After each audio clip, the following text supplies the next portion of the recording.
الحقيقه انا يعني كلفت بان انا اعاون المهندس ابراهيم معلم في حملته الانتخابيه، ودخلت في نهايه الاسبوع اللي فات بس، ولقيت ان الامور فيها شيء من التحيز والافتراء على قائمه المهندس ابراهيم معلم من الناحيه الاعلاميه.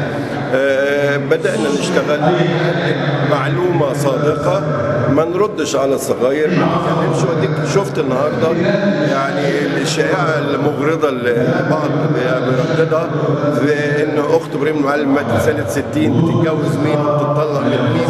فهو احنا عارفين ان الانتخابات يعني نوع من انواع المباريات السيئه، لكن اعراف ومبادئ ومثل وخلق النادي الاهلي كانت دايما بترفع المستوى، وبالناس بتترفع عن الدنايا وعن الصغائر. لكن للاسف الشديد يعني في ناس لسه نفوسها ضعيفه بتخرج عن الخط والمبدا العام للنادي الاهلي. المهم ان انا اتصور ان حمله ابراهيم المعلم بدات تخش الجيم الاعلامي داخله مظبوطه، ولكن بالتمسك والتقيد باعراف ومبادئ ودساتير وبروتوكولات النادي الاهلي. اللي انا اتصوره ان مفيش قائمه بذاتها تنجح بكاملها زي ما كانت قائمه صالح سليم الله يرحمه بتنجح بكل افرادها.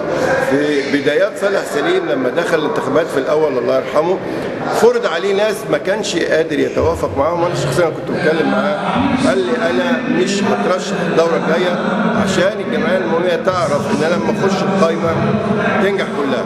دلوقتي ما بقاش في صالح سليم، الكيانات اللي موجوده دلوقتي كيانات محبه للنادي الاهلي، بس لا تستطيع ان تفرض قوائمها على الجمعيه العموميه. الجمعيه العموميه هتختار وتميز، وانا اتصور ان المجلس اللي هينجح ان شاء الله هيبقى نوع في يعني تمازج او تنسيق ما بين الجبهتين، واتمنى ان الافضل هي اللي تبرزه وتفرزه الجمعيه العموميه. اكيد ان الساعات والايام القادمه وحتى موعد الانتخابات ان شاء الله يعني هتقدم او هتفجر مفاجآت جديده قد تقلب موازين وترجح الكفات.